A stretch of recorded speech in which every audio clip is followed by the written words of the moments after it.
Hopefully, we're working now. Good afternoon, everybody. Welcome to the F1 word and the qualifying watch-along for the, let's call it the Imola Grand Prix, because I'll butcher the other pronunciation. Let's have a go.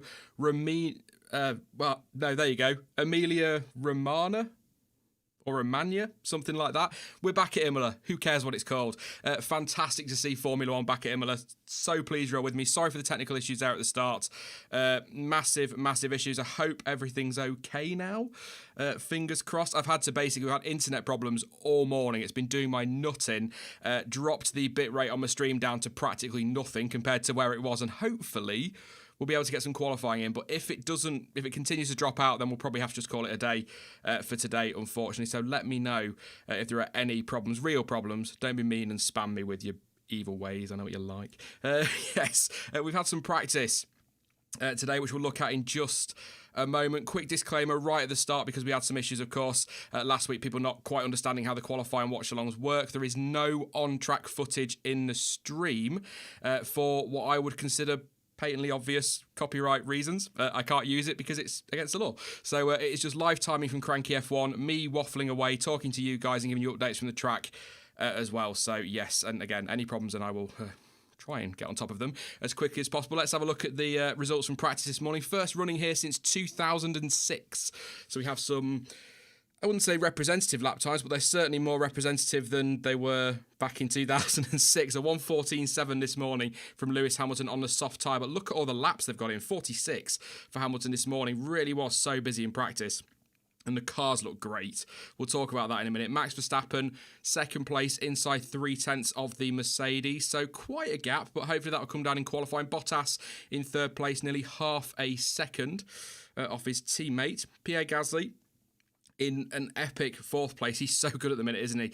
Charles Leclerc in fifth. Can he give us another surprise this weekend? Daniel Ricciardo sixth, just ahead of teammate Esteban Ocon. Daniel Kvyat was in eighth place. Alex Albon in ninth and Lance Stroll 10th. Perez 11th. Sebastian Vettel, not a great morning, down in 12th place. 13th for Romain Grosjean. 14th for Carlos Sainz on the medium tyre, his fastest time.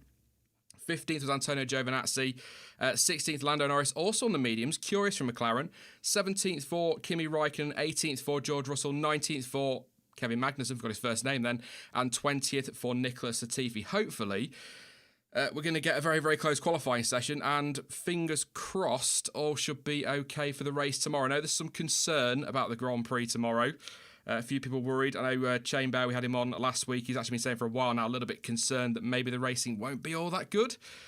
We shall see, of course. Hopefully, it ends up being pretty epic, but there you go. We shall see. We shall see how it all goes. I'm sure it'll be fine. It's generally fine, isn't it? It'll either be absolutely dreadful and the cars will look great, or it'll be absolutely epic and the cars will still look great. So there you go. Yeah, loads to try and get through in a now shortened build up to this one, because the session starts in 14 minutes rather than half an hour because of those issues. So I'll try and get through everything I need to. Apologies as well for no preview this week. I've been caught up with family stuff and all sorts this week. Not been very well either. So it's just been one of those bloody weeks as usual that's caught me out, which is annoying because I was very much looking forward to getting excited for Imola, but I am quite giddy for this one. But like I say, first time at Imola since 2006. Michael Schumacher winning back then as well. Pole position too. And I think he finished ahead of Alonso and Juan Pablo Montoya. Best thing about the 2006 race, I've got to say it right now. I was going to say it for the preview, but obviously didn't do it. So best thing about the 2006 race was ITV not cutting to adverts with a few laps to go and taking away that epic fight, that massively tense fight between Michael Schumacher and Fernando Alonso back in 2005. So it was good. They didn't do that in 2006. They learned their lessons. Got some trouble for that one, didn't they? If you're in the UK, you might remember. If you remember that race, ITV getting themselves in a bit of bother with that one, but that doesn't really matter, does it? Really, in the grand scheme of things. Quick look at the track as well, because obviously, again, no preview, so I want to just pop that track map up for you. If you've never seen Imola before, they are the boring numbered corners, so a few tweaks, or a major tweak to the circuit well, I think it was done a few years ago, actually, but for this year's Grand Prix, there's no final chicane. The Variante Bassa chicane has been removed, and it's now a flat-out run from turn 18 all the way down to turn 2. But we're not calling it turn 1 and turn 2. We're going to use proper corner names. We are going to use corner names today the best I can. So the run down to the Tamburello chicane, which is 2, 3, and 4. Then there's a nice little straight into the Variante Villeneuve, the Villeneuve chicane, which is a tricky little corner. We saw an incident there with Eugide back in 2006 as well, didn't we? Lost his super license after taking, was it Albers out of the race? Quite crazy accident. Then it's the Tosa hairpin all the way down to, I can never say that, Piratella or Piratea. Nice little corner, Acqua Minerale. But every single track should have corner names in Italian, because that in English is a horrible corner name, but in Italian, Acqua Minerale just sounds so nice, so nice, and that is one of my favourite corners, or little sequence of corners in Formula 1, as crazy as it sounds. It just always was. The cars look fantastic through there, the modern day cars, even cars from the past. Then a nice little straight again to the Variante Alta, another one of my favourite chicanes. That's changed a little bit. A change as well to the track limits rules. Turn 9, which is obviously down towards Acqua Minerale, that's staying as it is, but turn 15, which is a Variante Alta chicane, now drivers are allowed to run to the outside edge of the curb and not the white line, because they all had a sulk, spat their dummies out, we can't see the white line, we can't see the white line, so they've moved it to the curb because that's how sport works. We like to change rules through the weekend, the usual stuff. Really nice run through the fantastic corners of Ravazza 1 and Ravazza 2, and then back onto that. They're calling it a straight. It's not a straight. You can see it's not a straight. Should we say a pit banana? Well, it's got a pit banana in Monaco, so let's go for that one. But I absolutely adore this track. It is obviously quite an emotional weekend for Formula 1 when it goes back to Imola with everything that happened back in 1994. Obviously always going to be in the forefront of everybody's mind. It's on the screen there, Senna and Ratzenberger, the two flags there. But it always was, despite that, one of my favourite tracks on the Formula 1 calendar. So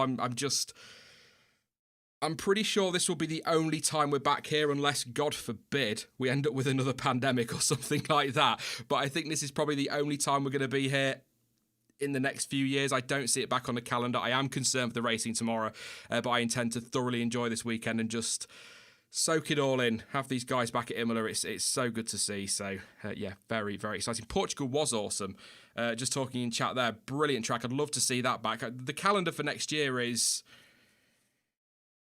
disappointing. Should we say disappointing from what we've seen? Saudi Arabia race is it Jeddah? Street track, possibly, is where they're going to be racing towards the back end of next year before Abu Dhabi, by the look of it. Barcelona's stayed on. We're losing Interlagos. It looks like we're going to get the track at Rio that nobody wants. It's a bit disappointing. I get why there's a Spanish Grand Prix, by the way. Fernando Alonso is back next year. There was always going to be a Spanish Grand Prix, but I would much rather see Portimao than Barcelona. I'd much rather see Mugello or the Nürburgring than another boring, drab race with no character at Saudi Arabia, for example, or this track at Rio, which could be epic, but maybe not. I don't know. Disappointing calendar next year. But the other thing that I do want to talk about, and like I said, I'm trying to cram all this into 15 minutes. I know we've got the gaps in between sessions, but I do just want to talk about driver lineups for next year. I did a video yesterday. Raikkonen, Giovinazzi both staying at Alfa Romeo. We've got Gasly staying at Alfa Tauri, and Williams have confirmed. Finally, they could have done it last week and saved us a week of moaning and speculation, but they have confirmed George Russell and Nicholas Latifi will be their drivers next season. So Perez is not going to Williams at time of streaming. That could come back and bite me hard. George Russell is staying at Williams for next year. So that's some good news for him. He's been poking fun at Sky, saying, well, I told you all last week, you didn't believe me. So there you go. Great to see George Russell is going to be sticking around. I'd have been quite frustrated if he'd lost his seat, to be honest. But as I said before, that's just the way Formula 1 works sometimes. So, yeah, good to see him there. Kenneth asking there, is there a possibility Ilot's going to get to F1? I'm probably going to do something on driver lineups in the next week or so to update my predictions video, because obviously they're completely out of date now. Things are nowhere near where they were and things have changed a lot. And I will probably talk about it more then, but I am concerned now that Callum Ilott is going to be another one of those drivers who has a lot of potential and perhaps based on this year deserves a seat in Formula 1, but is going to miss out because he hasn't got somebody who can give him a crap ton of money and put him in a car on the grid, and the seats are filling up. But forget pay drivers for a second and all of that business and daddy buying people seats. The fact of the matter is there's 20 teams and hundreds of drivers who want to be in those, or not 20 teams, 10 teams, 20 seats, and hundreds of drivers that want to fill them 20 seats, and it's just never going to happen, especially, God bless him, when you've got Kimi Raikkonen racing apparently till he's about 83. So there you go.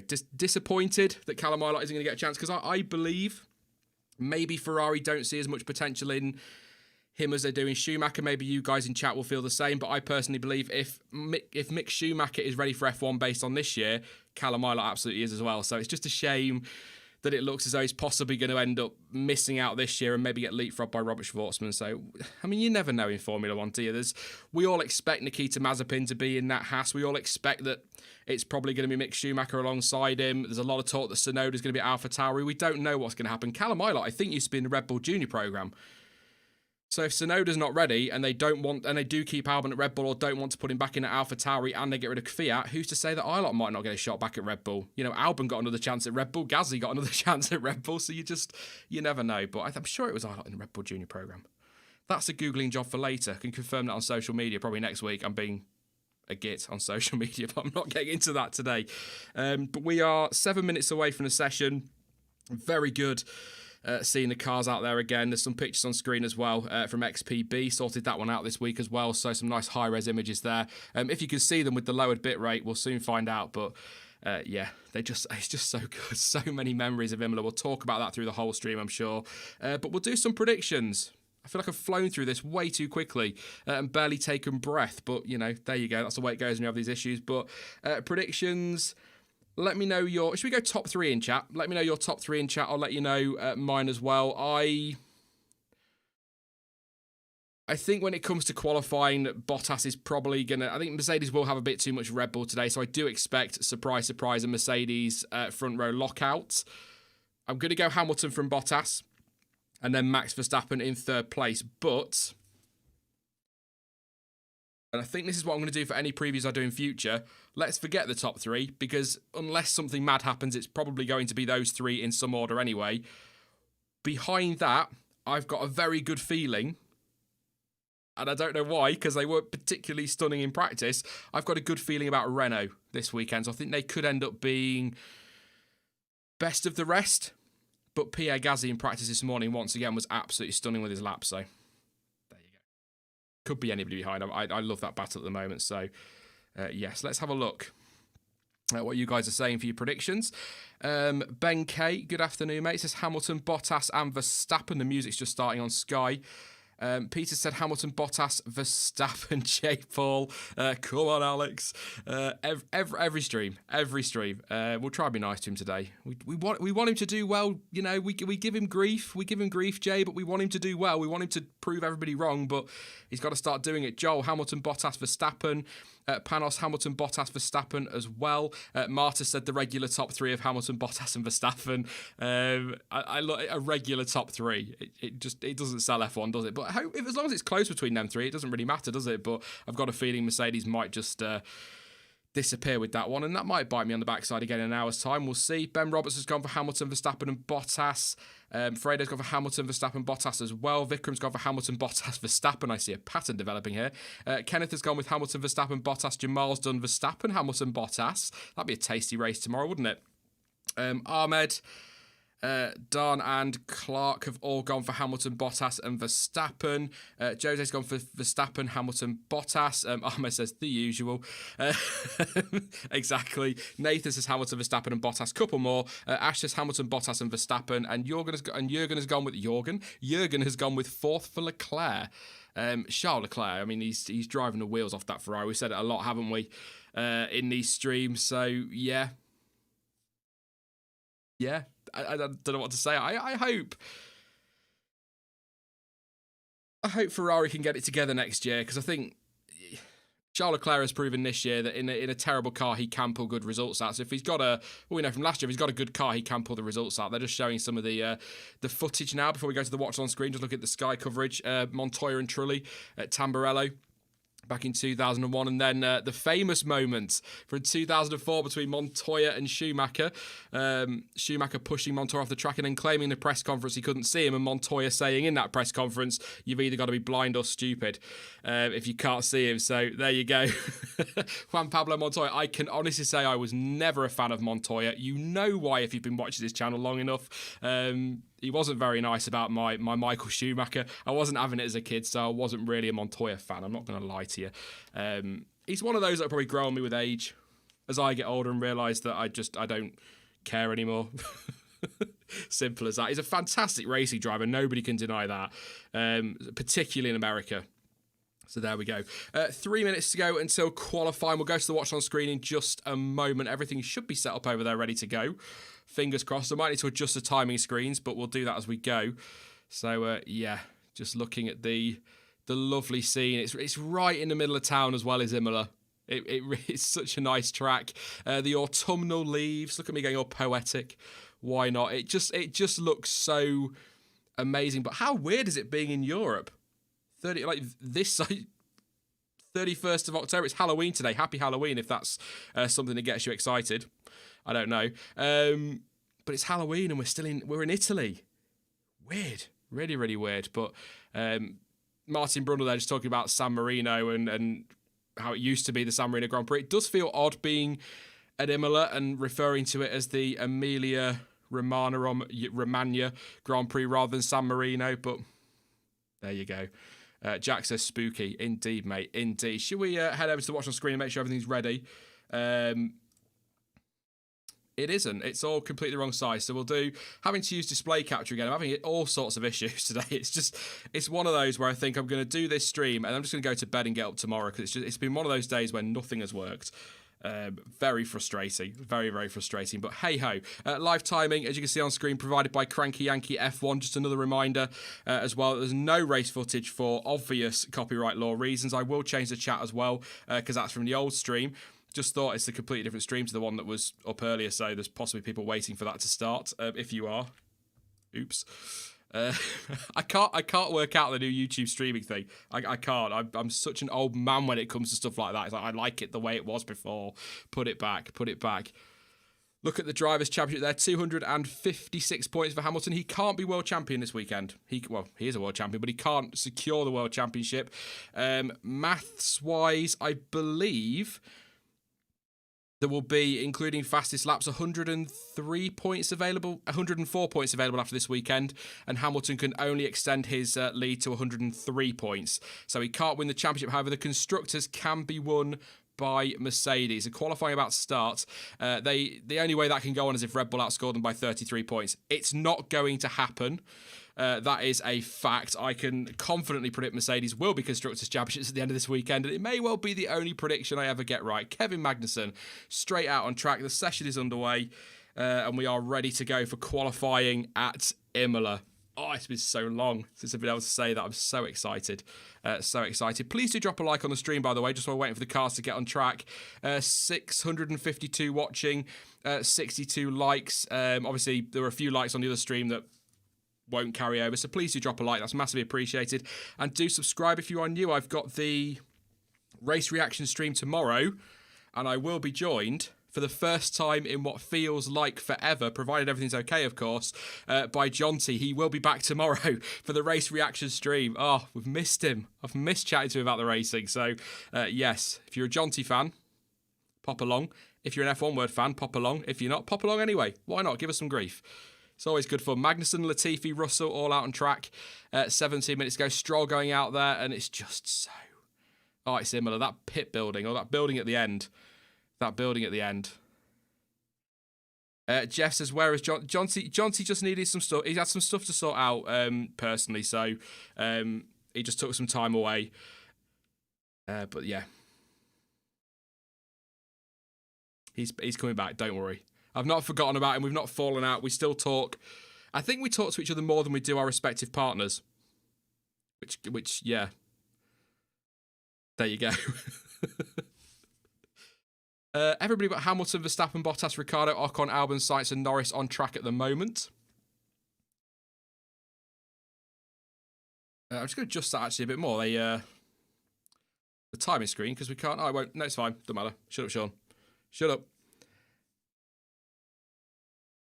Yes, Jack. I've let Jonty out the basement. I've kept him down there for ages.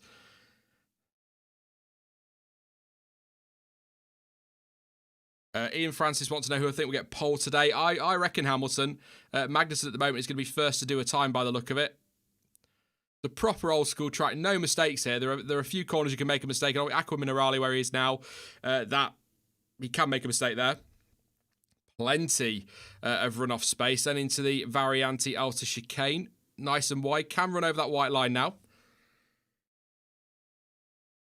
And then it's down to the final Rivazzas of the lap, and we'll see what's in. Loads of traffic. Just going to have to stay out of the way. And they are getting out of the way for him, so it's a nice... It's not a clear run, but the traffic has stayed out of the way. No final chicane now.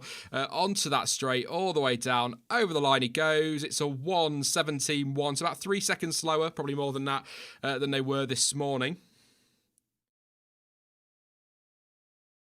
That's K-Mag, fastest at the moment. Latifi next, I think. Latifi will be the next one. Over the line he goes. 17.8, so 7/10 slower than Kevin Magnussen at the moment. Vettel just starting a lap as well.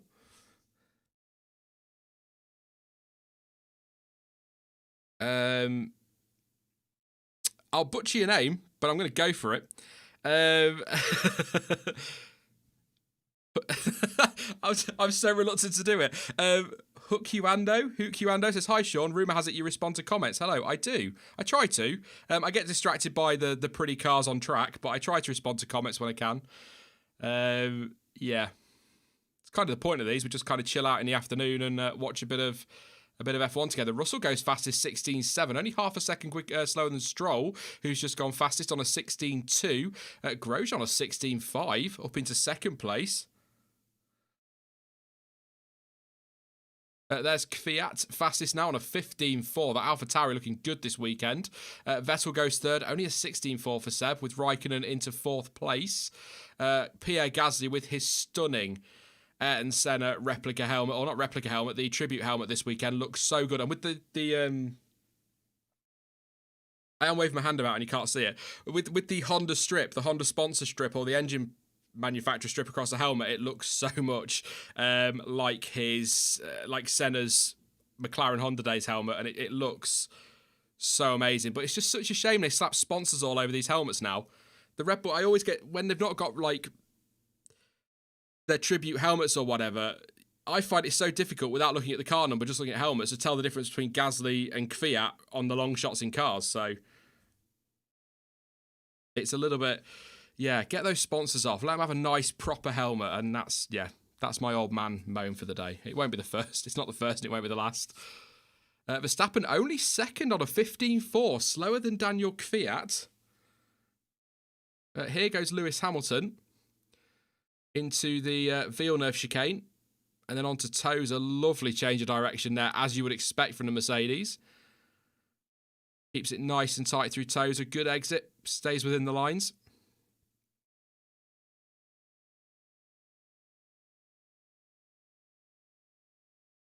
Oh, I was hoping they were going to stay on board through Acqua Minerale, but they didn't. That's a little bit annoying. Lovely sequence of corners. Climb up the hill. Radio for Hamilton. Saying he's hit the curb. Check it's okay. So obviously concerned he's damaged the car. Bottas purple in the first sector. Hamilton obviously personal best because this is his first lap. Ferrari linger in the middle of the track, but just out of the way. Hamilton 24.1 in the first sector, 25.8 in the middle, and he's going to do a 1:15.1, so a couple of tenths, 2.5 tenths quicker than Daniel Kvyat. Kvyat's lap time was pretty solid, wasn't it, actually? Verstappen third, Gasly fourth, Norris fifth. Bottas is, or was flying, but he's obviously found traffic, so he's just on a 1:19 flat, all made a mistake. What can Albon do? Come on, Alex Albon. Norris goes fifth. Either Bottas has just, we'll see in a bit, but either he got traffic, had an issue, or he's just backed out of it. But here goes Albon over the line. 14th place, a 1:16.7. Where's his teammate? Because that's the thing. I hate doing it, but I always look for Verstappen's time with Albon, because that's kind of where we need to be measuring him against. That's what Red Bull are going to be doing. Yeah, 1.3 seconds slower, but it's his first run, so we'll see if that picks up as the session continues. Only 19 drivers on my timing screen, so apologies for that. I'll see if I can readjust it. Get 19.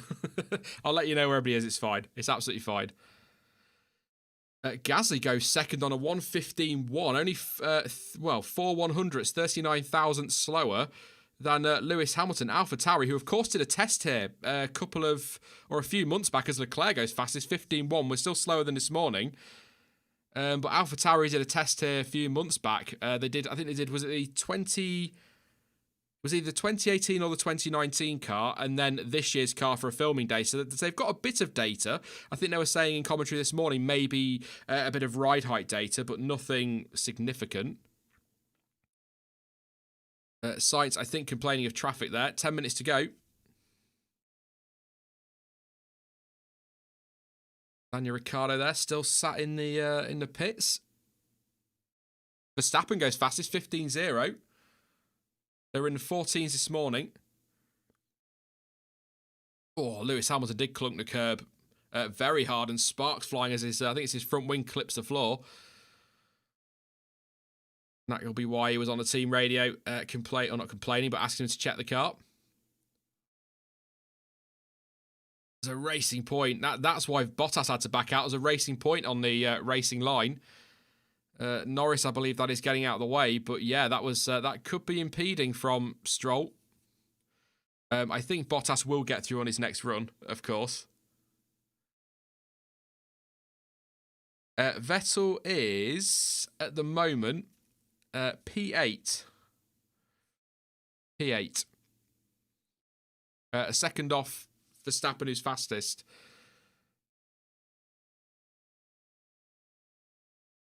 That was Perez, apparently, and Marty Brundle just making a point. He's already had 2 reprimands, hasn't he, for driving standards? So, if that's a block, Crofty just explaining there, if that is seen as a block or impeding by the FIA or the stewards, that will be a grid drop for the next event for Perez.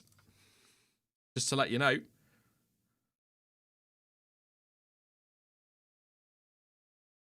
It might be slightly blurrier. Just people in chat having a chat about that. It might be slightly blurry. I've had to drop the bit rate quite a bit for the stream to go ahead. I mean, I'm only currently the stream's just holding above 1500 bit rate at the moment. It's all it's sending to Twitter, to YouTube. Just having proper internet issues today, which I'm going to try and sort out this afternoon. Otherwise, there won't be a race reaction stream tomorrow. But yeah, we'll keep an eye on it. I think a lap time's just been deleted. Everyone's shuffled up a place. I'll double check that in a moment, but yeah, so apologies for that, but I'll run through the order. We've got about 5 minutes to go, just when everyone goes back in for tyres. Bottas's track time was deleted, and that was a 14.6, so he would have moved up into second or third place. Albon's lap time, it looks like, was that Albon deleted, or was it Raikkonen? Yeah, I think it's Albon, yeah, so lap time's been deleted.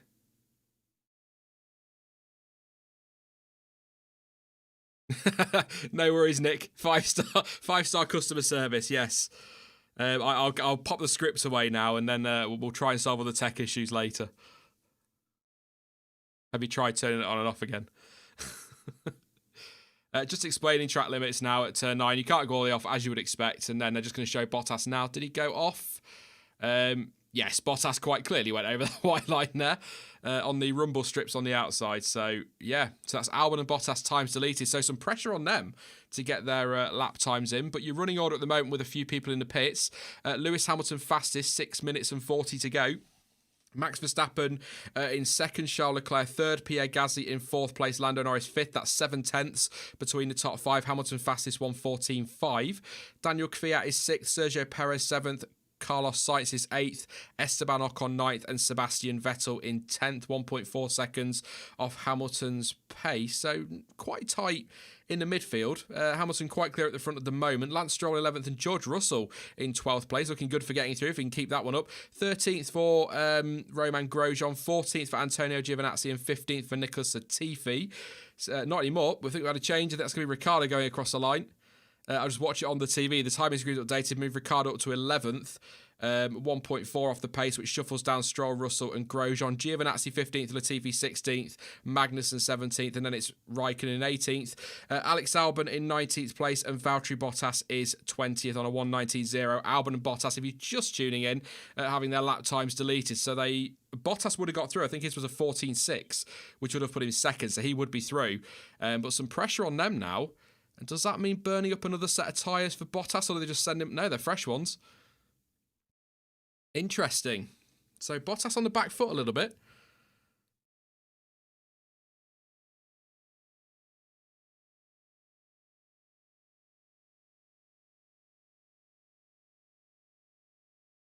Rusky says you're about 5 to 7 minutes behind. I don't think I'm 5 to 7 minutes behind. I'm watching, unless our streams aren't synced, mate. I'm watching live on Sky.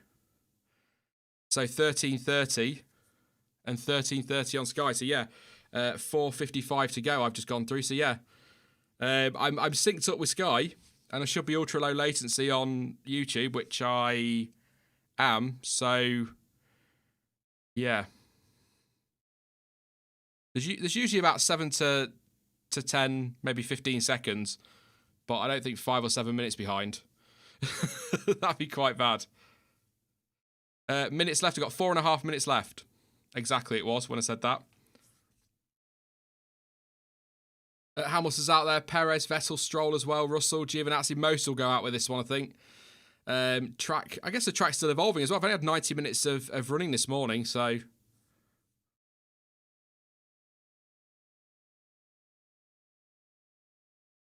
Magnussen improving. He needs that one. He's down in 17th at the moment. Big pressure, actually. Kind of not what Alex Albon needed. I mean, I think Bottas will be okay, provided he gets his lap in and isn't impeded again. But Albon kind of doesn't need any more pressure than there is already on him, and he's got to get out, because if... let's wait and see the session over. I just worry that if he drops out in Q1 here, that's... yeah.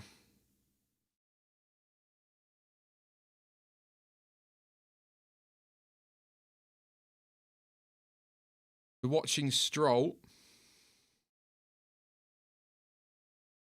He's down in 12th, so could do with a decent lap here, could Lance Stroll. And moves up to 8th place, 15.8 for Stroll. We'll see what George Russell does here with one that he'll get excited about if he pulls it off again. Magnussen in 11th place at 1:15.9. Here goes Grosjean. Moves into 11th place, 1:15.9 as well. Nothing between the two Haas boys, really. Russell goes 13th on a 1:15.9. Won't seem safe, I wouldn't have thought. Raikkonen, also 1:15.9. See a pattern developing here, can't you? He's up into 13th place. There is absolutely stuff all between... There's a tenth of a second-ish between Sainz in 9th and Russell in 14th.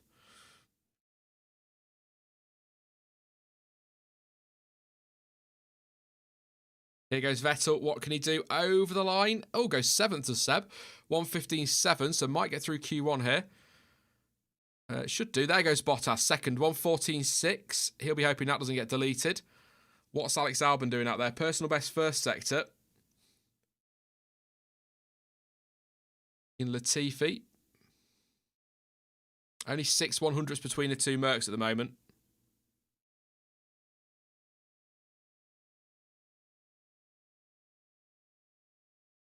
Crofty just reporting, I'll just have a look now, that is, yeah, Albon's first sector was a tenth slower than Latifi, but he's quicker in the middle sector. 25.8 plays, 26.1 for Latifi. So Albon is quicker. He's a tenth and a half up on a time. He needs to get him out of Q1. Wide through 15, but obviously he's allowed to be there now. They've changed that.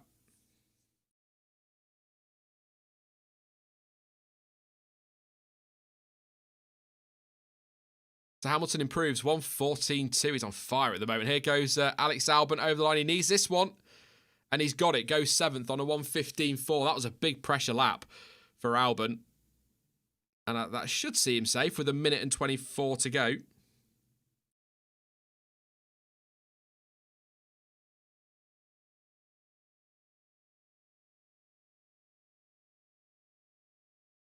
James Smith says, I can see now that why they got rid of the last chicanes to extend the paddock and just insert a worse chicane in Tamburello. Has the Tamburello chicane changed at all? I can't remember off the top of my head if it's probably been tweaked slightly. Everything seems to have been tweaked slightly. But yeah, extended paddock building maybe. Because the start-finish straight has definitely been moved back from where it was. So, yeah. Or appears to have been anyway. I say definitely, I don't know. Not got my tape measure out, not been yet. Maybe try another time. So what we got? We got 35 seconds to go. Magnussen is the driver at risk, and then you've got Raikkonen, Russell, Latifi, Ricciardo, and Giovinazzi in the bottom 5. I bet Annette's sweating now with Danny Rick down there in 19th place. Over the line goes Stroll. Doesn't improve. What can Magnussen's off in the it's not really final corner, is it? Straight into the pits. He was wide in the gravel, so that's the end of that for him. He's pitted. He will probably go out. No, Grosjean doesn't displace him. Grosjean's ahead of him, Sean. Wake up. Russell goes 11th. Raikkonen then goes 11th. What a lap from George Russell. I think Carlos Sainz has been wide. Or was that just a dust from... It might have been the dust from Magnussen. Sainz is safe. Esteban Ocon on the bubble. What was I saying about Renault? I'm going to shut up. I've ruined Renault's weekend. Ocon goes 14th. Raikkonen time deleted for track limits. Ocon goes 7th, sorry. Raikkonen's time deleted for track limits. He's out. That saves Grosjean. Bottas goes fastest on a 14.2. Ricciardo needs this lap. One of the last across the line. And Ricciardo goes 11th on a 1:15.4. Lance Stroll now the driver at risk. Latifi did a personal best first sector. Nothing good in the middle sector and doesn't improve. So we've lost Romain Grosjean, Kevin Magnussen, Kimi Raikkonen, Nicholas Latifi, Antonio Giovinazzi, and once again, George Russell is out of Q1. And that's just Kevin Magnussen going wide out of the final Ravazza. Very wide. How close is he to that wall that sticks out? Nah, not that close in the end, but yeah. And then straight in the pits. It's a handy little thing there. Anthony says, Drive to Survive is following Renault today, so we know that will happen. What will happen, yeah. A little bit of debris flicking off the Ferrari there as it bounces over those serrated curbs. But yeah, bad news for Renault then. There you go. So we've lost Grosjean, Magnussen, Raikkonen, Latifi, Giovinazzi. Stroll just sneaks through by 96 thousandths of a second ahead of Grosjean. George Russell is into Q2 once again in 14th place. Sebastian Vettel in 13th on a 1:15.5. Carlos Sainz 12th. And then it's Ricciardo in 11th. And then your top 10, Bottas fastest. Lewis Hamilton second fastest, obviously. Max Verstappen third. Charles Leclerc fourth. Pierre Gasly again 5th place. 6th for Lando Norris. 7th for Esteban Ocon. 8th for Alex Albon. 9th for Sergio Perez. And 10th for Daniel Kvyat. So that's your top 10 at the moment. Obviously, the most important thing for Q1 is to get through to Q2. Great stuff from George Russell once again. So last week his seat was under threat and he goes and gets it into Q2. Spent most of the race running in about 7th place, it felt like. Maybe just saying to Williams, look, come on guys, you're not letting me go, are you? And then he's come out this weekend and once again got through. So it's kind of almost not a surprise anymore, is it?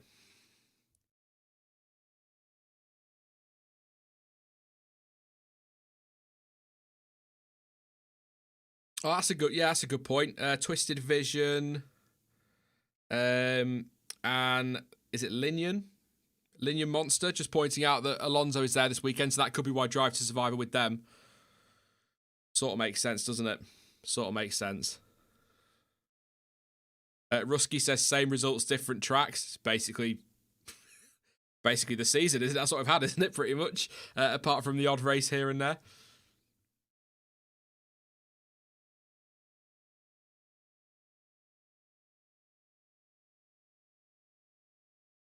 Let's have a look at what we've got teammate battle-wise. Why not? So 8 1,000th between Bottas and Hamilton. Verstappen on Albon. 3/4 tenths of a second. So that's better from Albon. Leclerc 4 tenths quicker than Vettel. Gasly about 2 tenths, 3 tenths quicker than Kvyat. Norris 3 tenths quicker than Sainz. Ocon a tenth quicker than Ricciardo.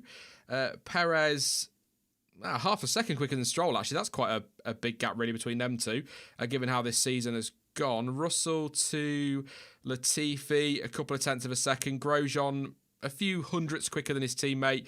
And Kimi Raikkonen, a couple of tenths quicker than Antonio Giovinazzi. We have had the checkered flag, and I haven't changed it. That's not... Let's get rid of that, and we'll change the session bar while I remember into Q2. We're not in Q2 yet. We're just waiting for it all to start. 15 minutes for the second session, which will be kicking off very, very shortly. Eduardo said, odd race, more like Monza. Yeah. Do we count the 70th anniversary Grand Prix? Because, yeah, we do. Of course we do. Max won, didn't he? I'm just trying to think then which one he won. Yeah, he won the 70th, so there's Max Verstappen there. And I'd throw, I know Bottas won the race, but I'd still throw Austria in there right at the start of the season. You know, 3 from 12. Doesn't sound amazing, but, you know. I'm trying, mate. I'm trying. Warren M. Is Russell now on the longest unbeaten by teammate run in F1 history? Qualifying wise, he might be. I'll have a look at that afterwards, unless somebody else fancies having a Google. That's a good question, because obviously it pains me to say it, but obviously Fernando did beat Stoffel 21-0. Leave me alone. Yeah, so I mean, it might be. He beat Kubica last season. That's 21 races as well. And this year we're on race 13. So if he does that, yeah. Interesting. I'll have a look at that later, Warren. You've got me thinking now.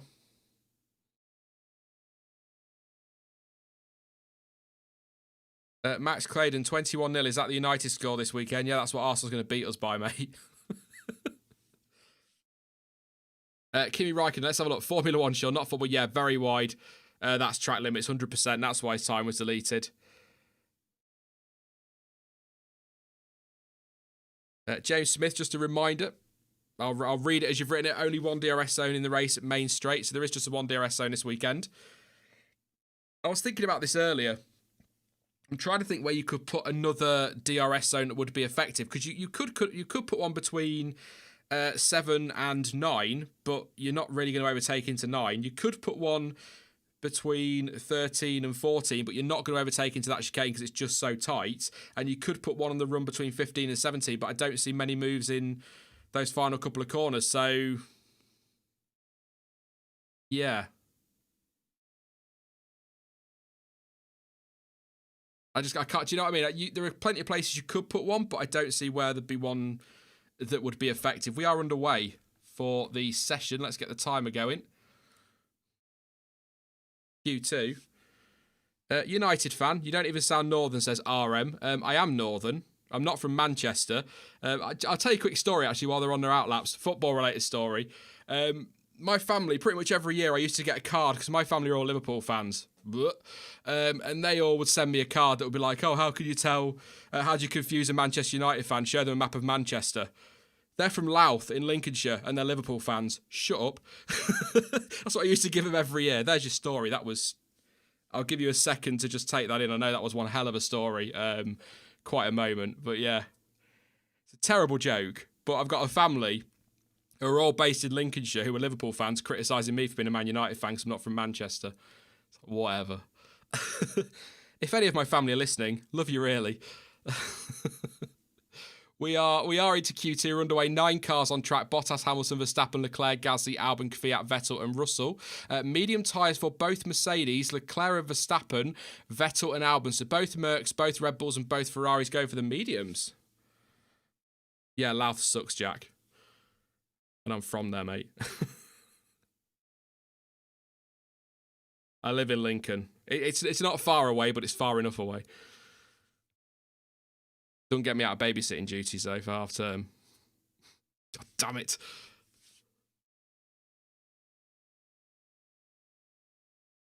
So, yes, we've got quite a few on the mediums. Like I say, both Ferraris, both Red Bulls, and both the Mercedes.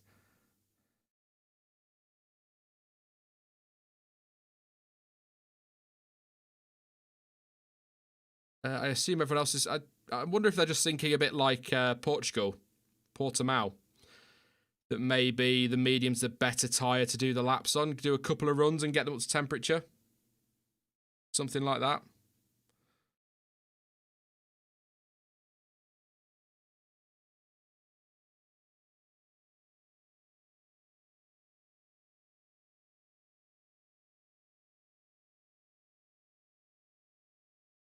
I mean, I'm not going to get too political. I say I'm northern. I'm north of the M25, which is basically northern nowadays, isn't it? So anything that isn't London is basically north. Vettel goes fastest on a 1:16.3. Let's steer away from that conversation as quickly as possible. Kvyat a 1:15.2, 1.1 seconds quicker than Seb there. Obviously the soft tyre. Gasly fastest on a 15 flat. So Leclerc almost kicking up some dust there on the exit of that final corner. There goes Leclerc, P3, 1:15.6. We're watching Verstappen in that little picture, but 15.5 from Russell. Quicker than both Ferraris. Obviously on the soft tyres again. Hamilton goes fastest on a 14.6. Verstappen complaining of no power. Is this the same no power as Hamilton complaining his tyres have gone? What's he doing? No, he's not quick as Max. He's coming straight in the pits. So problems for Max Verstappen. We'll keep an ear out for that one. I'll stop the terrible northern jokes and football jokes. We'll keep an eye on Max Verstappen. I'll keep an ear out, see if we get any more. He's complaining no power. He's in the pits, hasn't done a representative time. In fact, he didn't do a time at all, did he? Because he's pitted. Ocon over the line, goes fourth fastest, 1:15.2.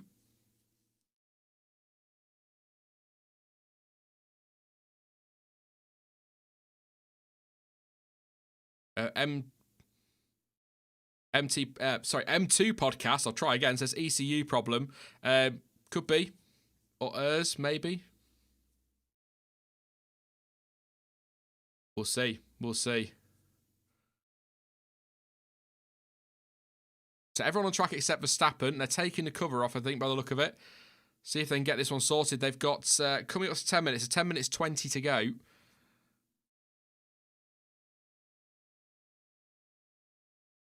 We'll see if it's a more, they often have sensor issues, don't they? Or seem to. I say often. Feels like it's often. Norris through the middle sector. 10th and a half down on Bottas's fastest time. So not bad so far. Bottas is fastest on a 14.5.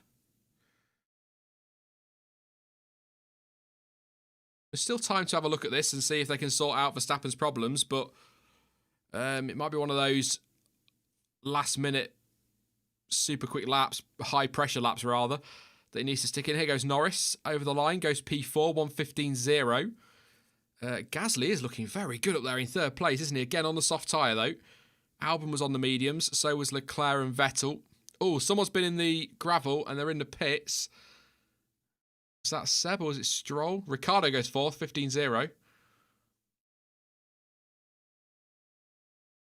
Loads of gravel. Do you know they might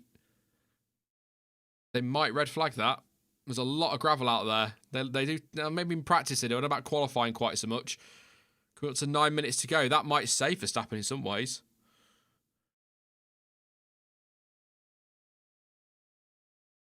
Perez goes 15th. Perez is 15th, sorry. Stroll goes 10th. It was the other racing point, Sean. Leclerc in 9th on those medium tyres. So a little bit quicker on his second run. So maybe those mediums do need a little bit of... You don't have to put too many laps on them because obviously they're the race start tyre. Yellow flags in sector 3. If that's for the gravel, you want to be red flagging that, don't you? It's gone green now.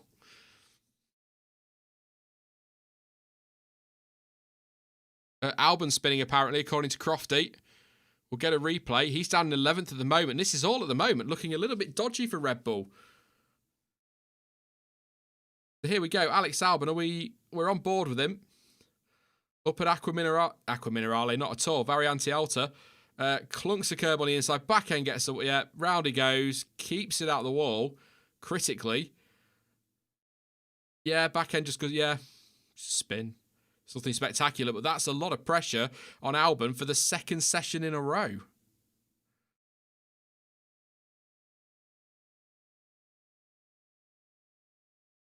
That's double frustration for Red Bull. So Verstappen in the pits having his car checked over because of a lack of power. He's 15th, no time. Albon is 11th. This is all pressure on Red Bull. Weighing Albon as well.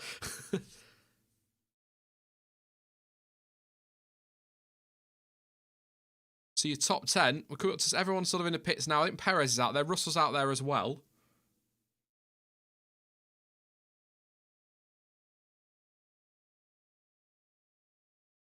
So, they're still investigating. Verstappen's still in the car.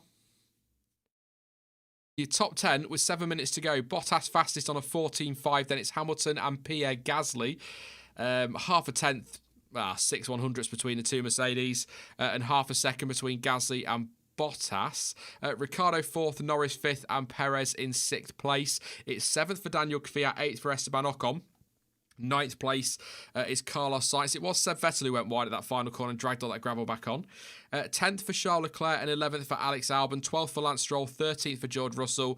14th for Seb Vettel. And 15th for Verstappen. So obviously at the moment, losing Albon, Stroll, Russell, Vettel and Verstappen. The cover is still off the back of that car. So, electrical issue causing a misfire, according to Christian Horner. Can they get that fixed? It looks like they're trying to get the cover back on in some places, so we'll see. Keep an eye on that one. But if you wonder about tyres for tomorrow's start, Bottas, Hamilton, well, both Mercedes, both Ferraris and both Red Bulls went on the mediums, but I suspect it'll be soft tyres on both of those Red Bulls and possibly Seb Vettel when they all go out again. I said that, though, didn't I, at Portugal? I thought that Vettel would be on the softs, but he put the mediums on, so...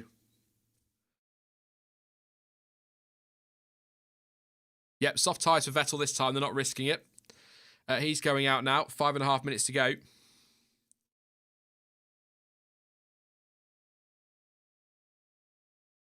They are changing compounds for Albon as well. Christian Horner confirming that.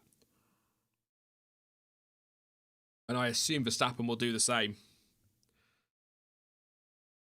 Through the medium speed corners, car performance scores. Hamilton 9.4, Bottas 8.0, Norris 7.7, Verstappen 7.6, Ricciardo 7.6. I don't know if you heard that eye roll. I could have done it louder, I think, but yeah, whatevs.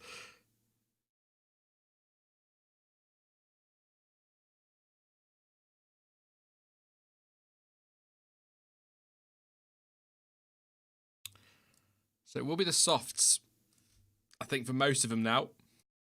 You would expect, as usual, to see the likes of Hamilton and Bottas, for example, heading out there on the softs as well, doing some hot sectors and then abandoning the lap if they need to.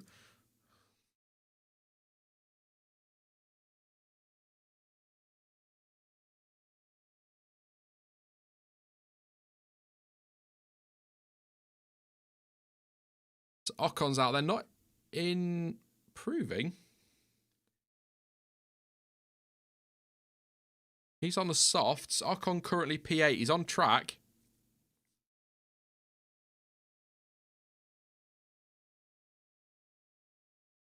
Enjoying watching the onboard of Ocon.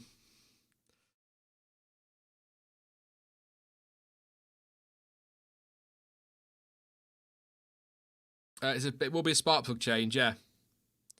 I don't know if I read that out in chat. Somebody else said that, but Ted just confirming that as well. So good spot in chat. Spark plug change. Red Bull say it takes 15 minutes, but that ain't going to happen. 3.5 minutes to go.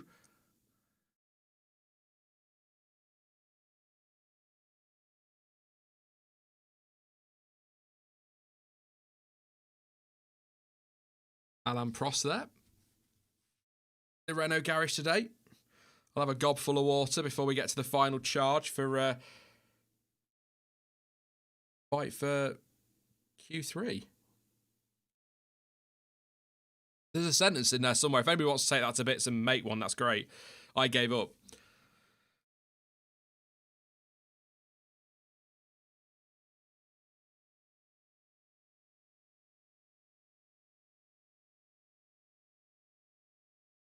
Is Verstappen going out?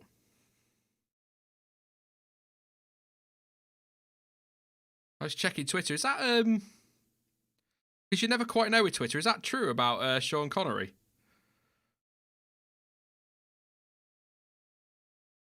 Yeah, apparently it is. Oh, Sean Connery's passed away. That's sad. Legend. Absolute legend. We're here to watch Formula 1. We've covered football and Sean Connery now.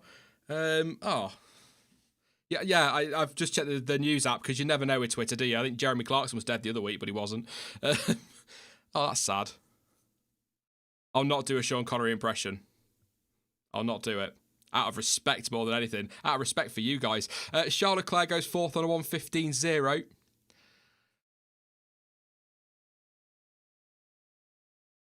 I agree, Paul. 2020 can do one. Doesn't sound like the start of 2021 is going to be any better, though, mate, I'm afraid. So what do we got then? A minute 45 to go. Everyone but Ocon out on track. Verstappen is out there. On the mediums, they are risking it, Red Bull. Yes, Harshil, the James Bond actor, James Bond himself, Sean Connery.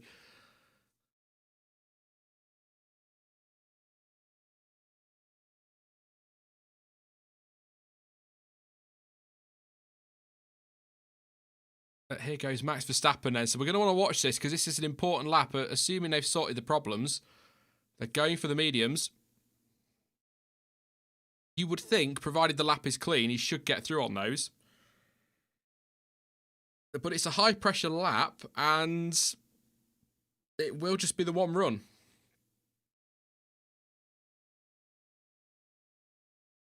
What can he do? In the first sector, he's about 100th off the fastest time from Bottas. So here we go.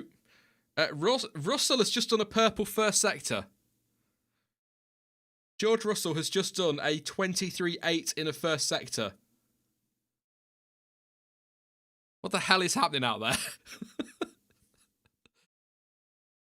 What can Max do? I'm going to keep an eye. I don't... Yeah, Max Verstappen, a couple of tenths up on Sainz to get through, so should be getting through here.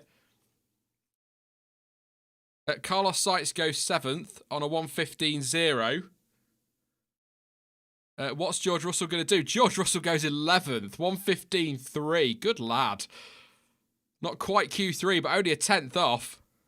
Someone's been wide out that final corner again. Max Verstappen over the line. He needs this one. And he does. He goes 4th, a 1:14.9. What has Alex Albon done? He needs this one.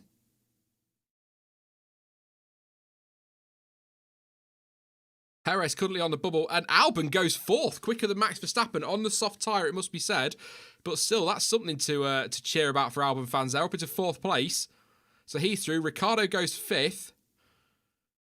What can Sebastian Vettel do? Nice and wide out that final corner there. He's 14th at the moment. Over the line he goes, only 13th. And what has happened down at Racing Point? Stroll's time was deleted. Russell did go 11th. He ended up 14th, but he's out-qualified Lance Stroll. But that lap was mega. Really, 7 tenths off the fastest time as well. And 3 tenths off Q3. So what has happened at Racing Point? Perez 11th, Lance Stroll 15th, Ocon, Vettel and Russell also out. That's terrible for Racing Point. I thought they were going to be quick this weekend, but no. And Martin Brundle's talking about surprises, and I think Racing Point are a big surprise not to be down there. Wide there from Stroll, so far out wide. That was obviously a deletion. But I actually think if you want to talk about surprises, Pierre Gasly in 3rd place on the soft tyre, but still 3rd place, less than a tenth off the fastest time. Yes, Alex, Perez is gone, mate. He's out of this one. So's Lance Stroll. Both Racing Points out. Stroll's time was deleted. Andy was really wide out of the second Ravazza anyway, so that was never going to get anywhere. Alex Albon, good lap from him, 4th place to make sure he's ahead of Max Verstappen as well. He needed that lap, did Alex Albon. He's so quiet on team radio, isn't he, is Albon? Not a criticism. I just think he just always sounds really... I say he sounds really down, but he probably is. He's under so much pressure, isn't he? He's trying everything, but yeah. So we'll go through the order. The checker. I need to remember to do my buttons. The checkered flag is out. Valtteri Bottas fastest on a 1:14.5. It's so close. between the two Mercedes boys. 6 100ths between them. Pierre Gasly in third place, less than a tenth off the fastest time. Alex Albon in fourth and Daniel Ricciardo fifth on a 1:14.9. Max Verstappen in sixth place, 1:14.9 as well. Seventh for Leclerc, eighth for Daniel Kvyat, and then it's ninth for Carlos Sainz and 10th for Lando Norris. So start tyre-wise, Bottas, Hamilton, Verstappen, and I believe Leclerc will be starting on the medium tyre tomorrow. Everybody else will be on the softs. Sergio Perez in 11th. He is out of Q2. 1:15.0. 4 tenths off the fastest time, but only 100th of a second off Norris, to be fair, in 10th place. Marshall's just cleaning the track up with all that gravel. Ocon is 12th, which is a shame for him because he's been looking pretty good this weekend. He was pretty good this morning. 6 tenths off the fastest time. George Russell in 13th place. Sebastian Vettel is 14th and Lance Stroll is 15th. His lap time was deleted. Incredibly, and I know there are reasons the Mercedes went on the mediums and all of that, but it's been a while since we've said this. The top 15 covered by less than a second. So just enjoy that for a moment. I know there are reasons behind it, but just enjoy it for a moment. Top 15 separated by less than a second. And it'd be even closer if Lance Stroll's time had stood and he'd not run wide. It was Leclerc on softs. Did he switch to softs? Okay. I thought he was on the mediums initially, wasn't he? So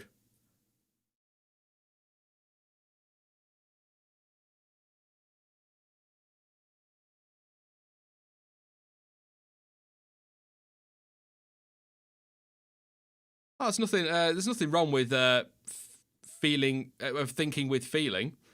It shows you care. Logic's great, and I like thinking with logic, and I like thinking with feeling. But it's great if you can. Shows you give a damn. You've got to do both, though. You can't just go with emotion, because otherwise, it's not rational, is it? Emotions. Let's not get into that. That's a whole other argument. But yeah.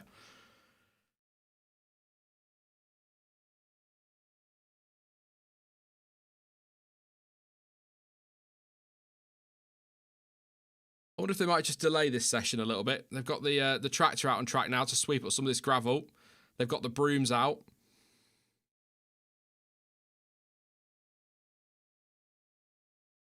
Ian Francis there hopping in chat just to say the same. Q3 will be delayed, he thinks. Maybe 5 minutes.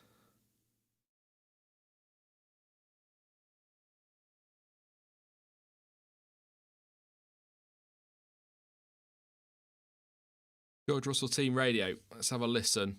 Or I'll have a listen and tell you what he says. Or we'll listen together. Who knows? It was a great, just saying, great job to the team. Good lap. It was,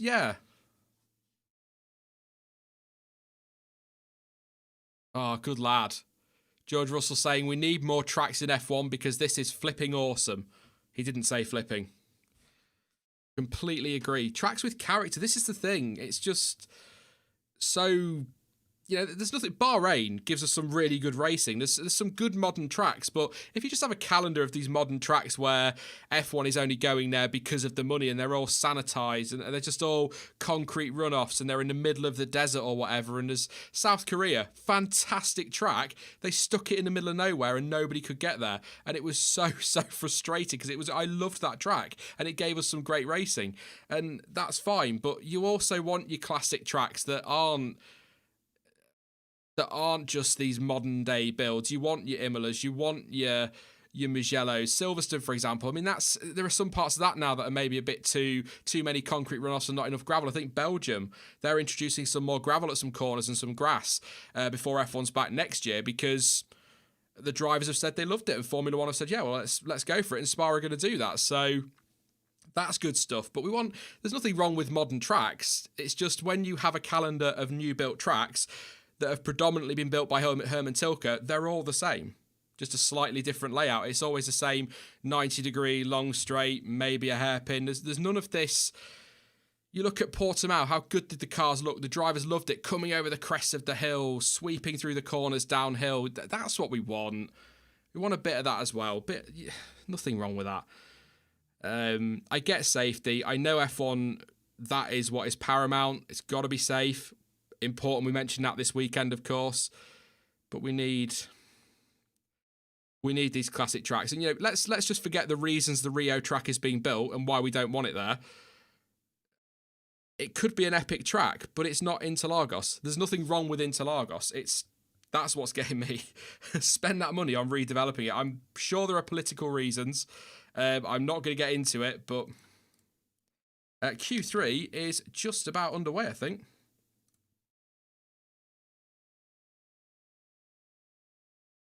It's been nobody can.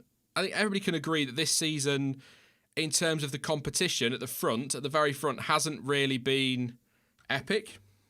I think we can agree on that. And it's been a bit predictable, and it's, Lewis Hamilton is cruising to another title, which is absolutely fine. He's earning it.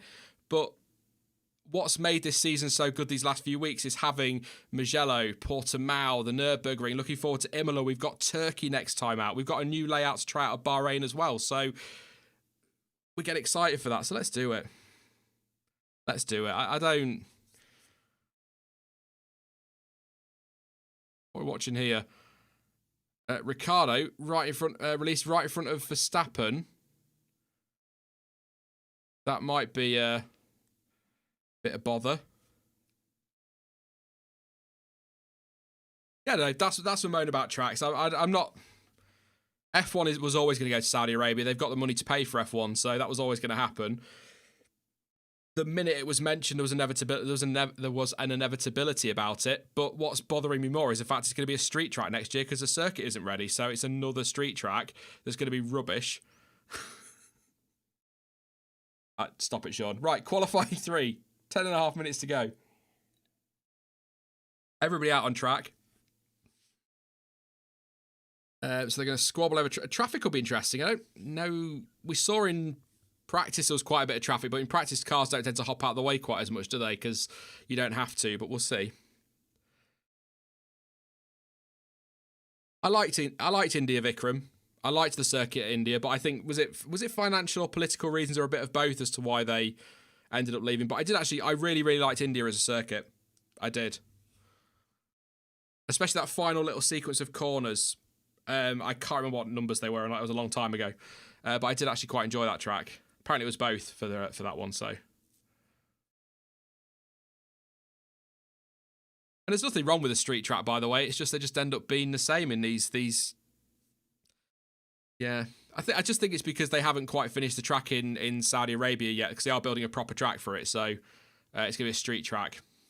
23 races as well next year. I think we might see a few more 2-day weekends, going forward. If they max the calendar out at 25, which I think they will in a few years, I think some of the races will have to be a 2-day weekend. Barcelona could be a 2-day weekend. They get loads of track time there anyway. So Hamilton, purple in the middle sector, going to be first, not first to do a lap, but he's going to be first of the quicker guys, if you like, to do a lap. Kvyat is currently fastest. Not anymore because Hamilton's about to go fastest, but Kvyat and then Sainz.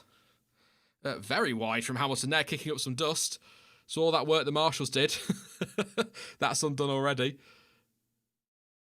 Hamilton fastest, Kvyat second, and Carlos Sainz. The Gasly goes second on a 14.6, 9/10 off Lewis Hamilton. Ricciardo goes fourth, finding some speed. Bottas purple in the first and purple in the second, and goes second.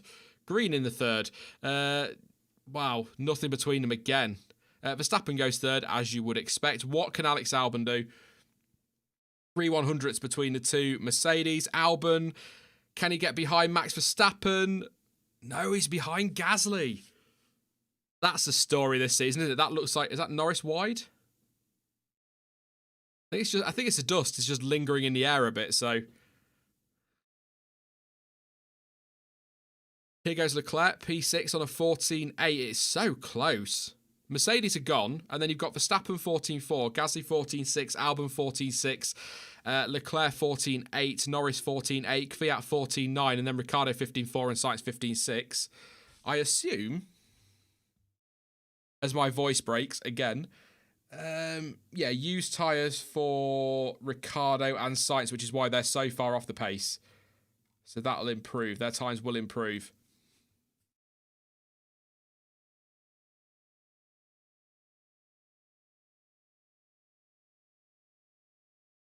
Kyle says, my team's so bad. Yeah, do you mean a team you support, or do you mean the game mode in F1 20, whatever it is, 2020? Alex Albon's time deleted. That's P10. Alex Albon's time deleted again, despite the fact they've tweaked the rules. He was complaining a lot in practice about that one.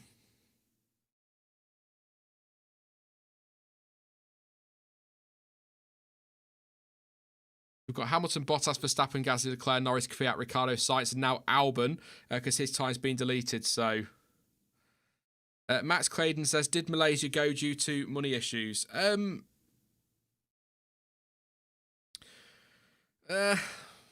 It's. I think from everything I've read is that the either the new government or the new, I think it was possibly the new owners actually didn't want F1 there. Or something like that. Somebody didn't want F1 there, and that's why they didn't renew the contract. I'd imagine money had something to do with it, because it ain't cheap to host an F1 race, as you'll know. But they were open to a return. I'll have a read of that, Max. I'll try and remember to message you later, or drop something in Discord. Yep, he was well wide, was Albon. That's track limits.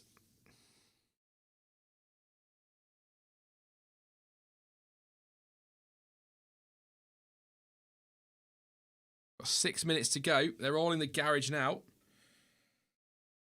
Now we sit back and wait for those final Q3 runs, the top 10 shootout.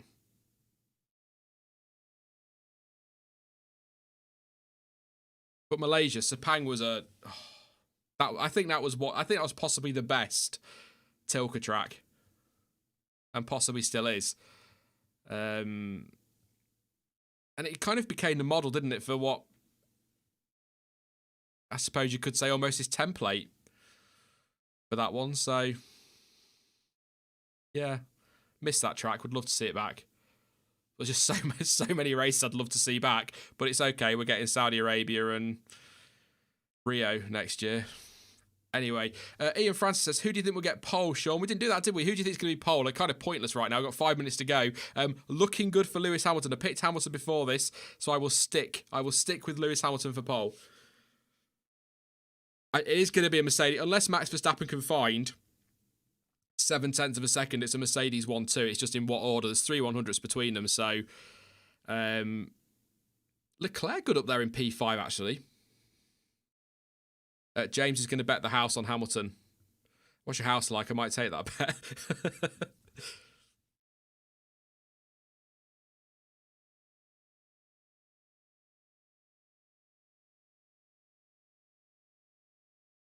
Just that little quiet lull. I'm just enjoying the quiet moment. It's been a busy day. I'm enjoying these. We'll talk about it afterwards, but I'm really enjoying this 2-day weekend format. I appreciate it can't work at every event, but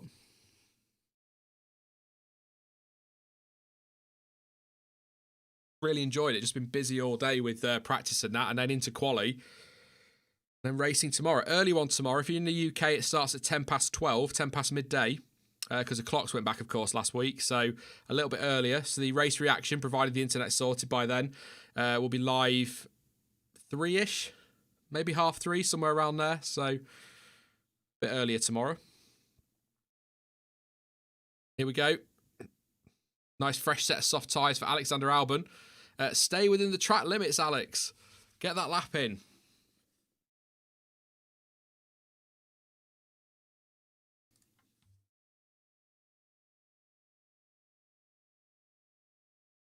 Coming up to 3 minutes. 3 minutes 20 to go.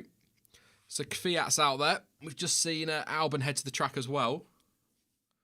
Sainz, Ricciardo. Here we go. They're all going now.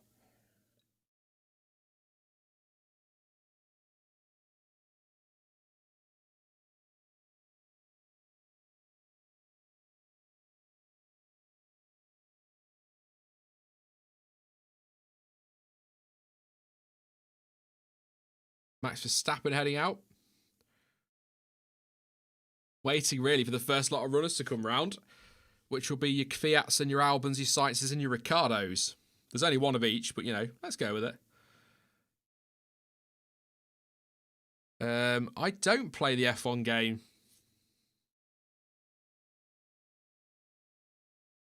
Honestly. That's bad, that, isn't it? I played it briefly when it first came. I've just never... Well, I don't really have the time, and I just never really got into it.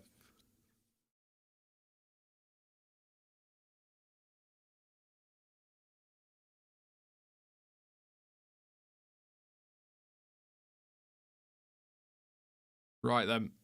Here we go. Coming up to 2 minutes to go.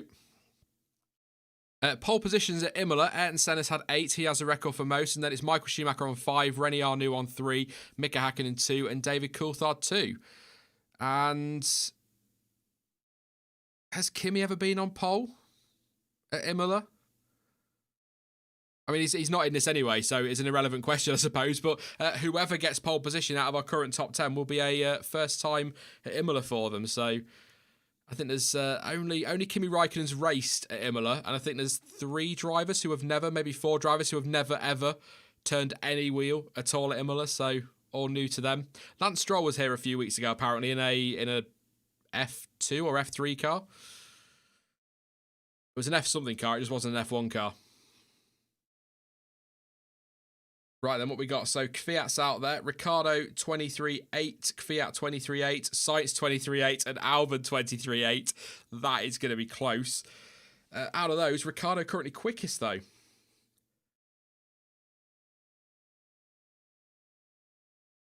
$25.7 in the middle for all of them except Albon, who's on a $25.6. Final runs these. Hamilton purple. Bottas then beats that by 5 100ths. And he's doing it. He's Martin Brundle saying Bottas needs to pull something out spectacular, and he's doing it at the moment. Max Verstappen a little bit closer in that first sector than he is overall. Sainz moves up into 8th place. Kvyat goes 5th. Well, it's all changing. Gasly now 5th, and then Ricciardo goes 4th. Albon in 5th place, behind Ricciardo, ahead of Gasly.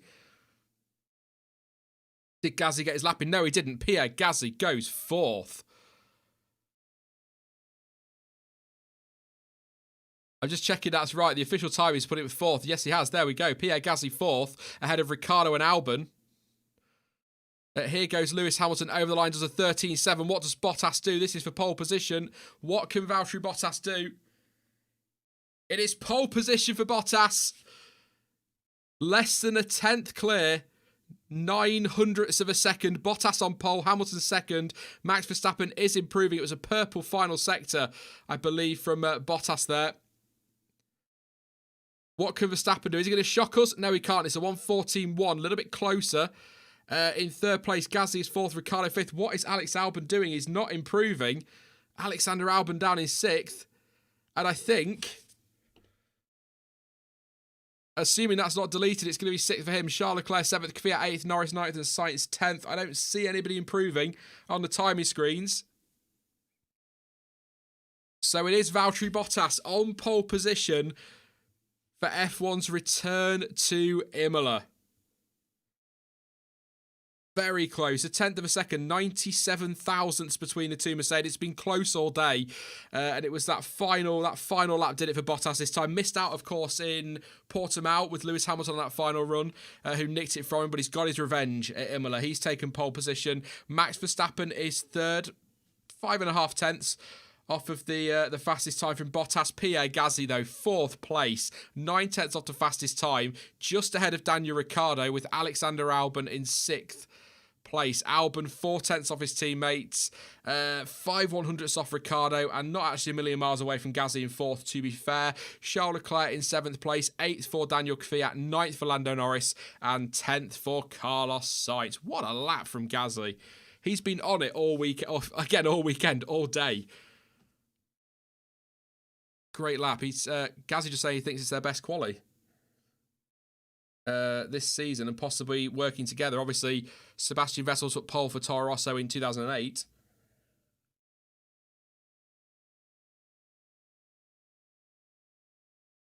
Well done, Gasly. Well done, Bottas as well.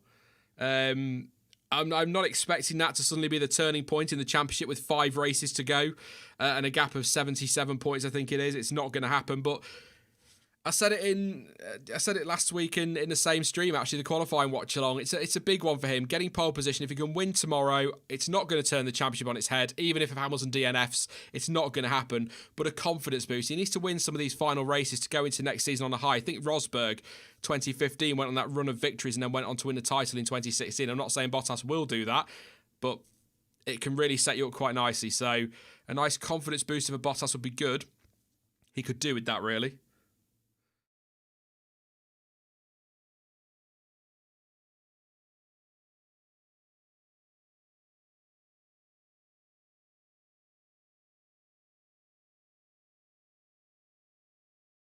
That's Bottas' 15th pole position. Career pole position. Max Verstappen third, as I've already said. So half a second. I hope Red Bull are closer in the race. I know they don't tend to be, even with the engine mode change, the rule change with the engine modes. They've still not been they've been closer, but they've not been massively close, if you know what I mean, to Mercedes. So hopefully in the race that will improve and they'll get a little bit closer. I'll run through the order in just a minute. If you are disappearing, by the way, before I do a little 15-minute debrief, if you like, thank you for popping along this afternoon. It was great to have you with us, and hopefully catch you in the race reaction tomorrow. And please do drop a like before you disappear as well. That'd be greatly appreciated. 180 likes, more than 1,000 people watching, so please do drop a like. And don't forget to subscribe as well if you're new. That's massively appreciated too. But we'll just listen to a bit of reaction from the drivers. I'll run through the order. We'll have a little chat about tomorrow, and then I'll be wrapping it up for today. Yes. What do we reckon? Has that changed anybody's predictions for the weekend? Bottas taking pole, obviously overtaking in Imola. We can talk about that in a bit as well. Is not going to be easy, even with the DRS zone. So I don't know if it's changed anyone's predictions. Everyone coming in now for the interviews.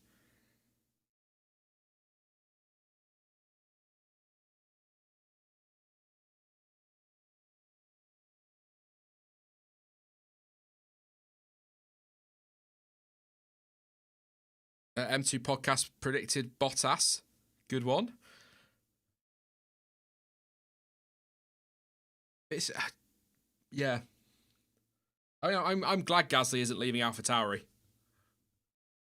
I've been saying that so I don't want him to leave AlphaTauri. I think he's happy there. The car's easier for him to drive. It's more suited to his driving style. He's bossing that team. He's destroying Fiat. He's already matched his points tally from last year. 5 races to go. He's sticking it in 4th place in qualifying at Imola.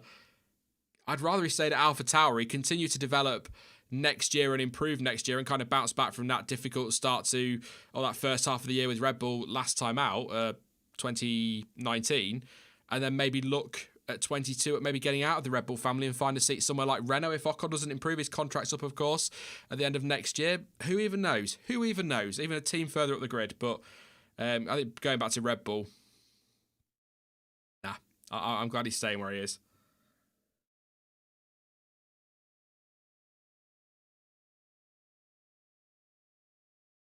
Max looking forward to the race tomorrow. Bottas, just double checking no times were deleted at the end there. Doesn't look like it.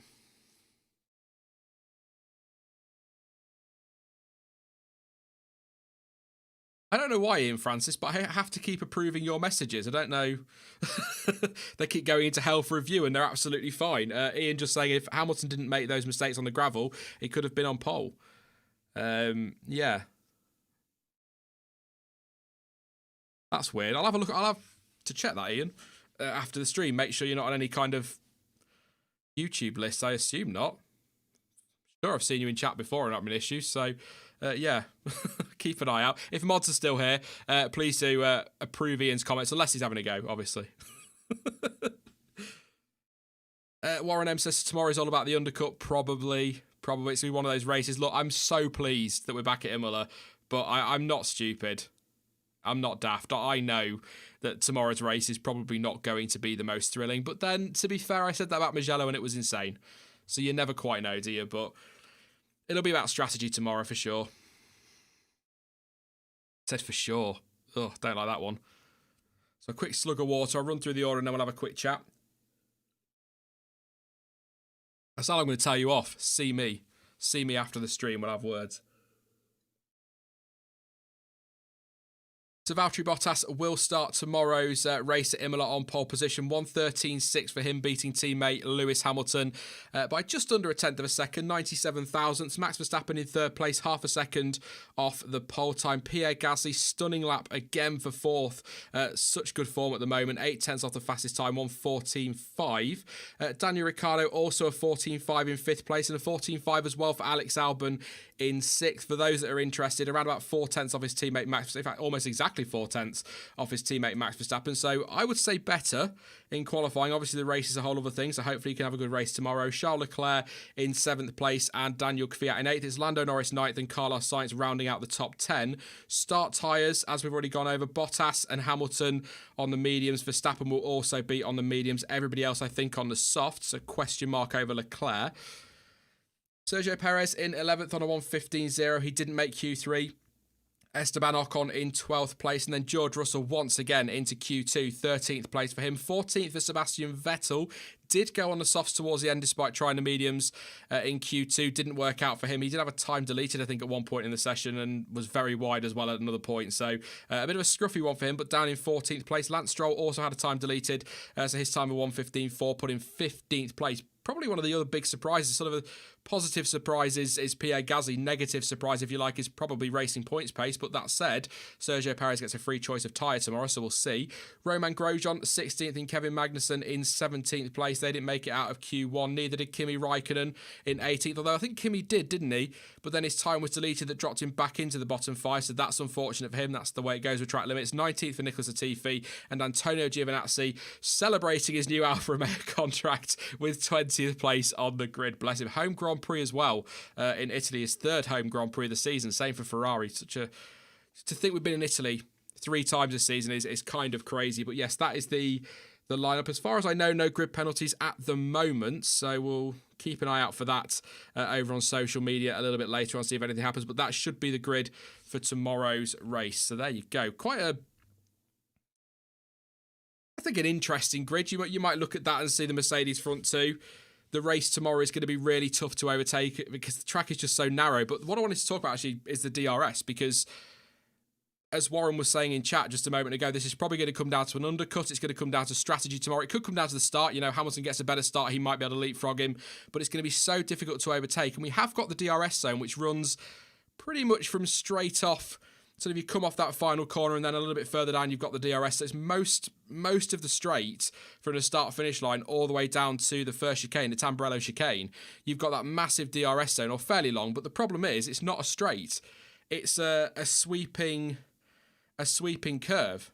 So actually, what we're probably going to see tomorrow is that it's going to be hard to overtake with DRS because the driver in front is going to be allowed, of course, to change direction once, but will be allowed to take the corner, that sweeping corner. So you're going to have cars, the guy in front is going to be moving all over the place in front of you to take the line and all of that business. So it's not going to be as simple as, say, well, Portimao, when we had that really OP DRS, we had the long straight where you could just breeze past because the cars will be moving and wiggling and all that business. So obviously, legally, they can only make the one move to defend, but if you're going to take the corner, well, that's not a move. You're taking your corner. So that's going to be tough to overtake tomorrow. It could be a bit of a procession. I think most of us are probably expecting that one. So it could come down to the start. It's probably going to come down to strategy as well.